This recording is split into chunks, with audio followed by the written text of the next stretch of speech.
అదేవిధంగా అంటాడు ఈ గుడిలో టీటీడీ నిధులు వచ్చేసి టీటీడీ నిధులతో కట్టి ఈ గుడి నేను కట్టానని చెప్పుకుంటున్నానంట. కొండబాబు ఒకటి తెలుసుకో, ఆ గుడి దగ్గరికి ఒకసారి చూడు. గుడి కట్టడానికి ఇప్పుడు 4 కోట్ల పైన అయింది నాకు. అది నా కుటుంబ సభ్యుల సహకారంతో నేను కట్టాను. ఆ గుడిని ఎవరి దగ్గర డొనేషన్ తీసుకోలేదు.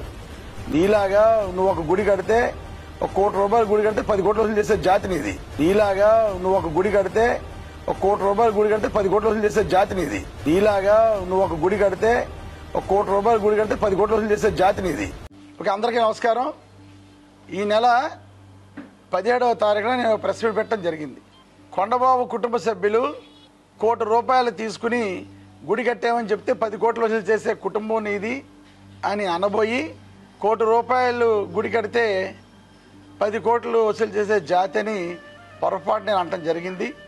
నేను గతంలో కూడా వెంటనే 19 ప్రెస్ మీట్ పెట్టి టంగ్ స్లిప్ అయిందని కూడా అన్నాను. అంటే నోరు జారి మాట్లాడటం అంటారు దాన్ని.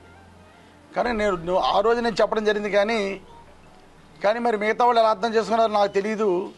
దీన్ని ఒక రాజకీయ కోణంలో ఆలోచించి దీన్ని రాజకీయం చేసే ఉద్దేశం మీద కొందరు ఎలక్షన్లు వస్తున్నాయనే ఉద్దేశం మీద దీన్ని రాజకీయం చేయడానికి ప్రయత్నం చేస్తూ అక్కడక్కడ మాట్లాడటం జరుగుతుంది. కానీ వీళ్ళెవరికి అవకాశం ఇవ్వకూడదనే ఉద్దేశం మీద మా పార్టీలో ఉన్నటువంటి మత్స్యకార నాయకులు, అదేవిధంగా నా బాగా కోరుకునే మత్స్యకార నాయకులు అందరితో కూడా సంప్రదించిన తర్వాత దీనికి ఒక ఫుల్ స్టాప్ పెట్టాలి అని ఆలోచించి నేను ఈ యొక్క ప్రెస్ మీట్ పెట్టడం జరిగింది.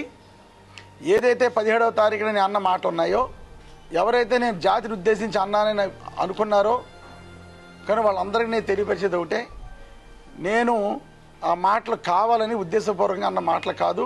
పొరపాటున నోరు జారి వచ్చిన మాటే తప్ప ఆ జాతిని నీ ఉద్దేశం అసలు ఎట్టి కోసాన మనస్ఫూర్తిగా నాకు లేదని ఈ సందర్భంగా నేను తెలియజేసుకుంటున్నాను.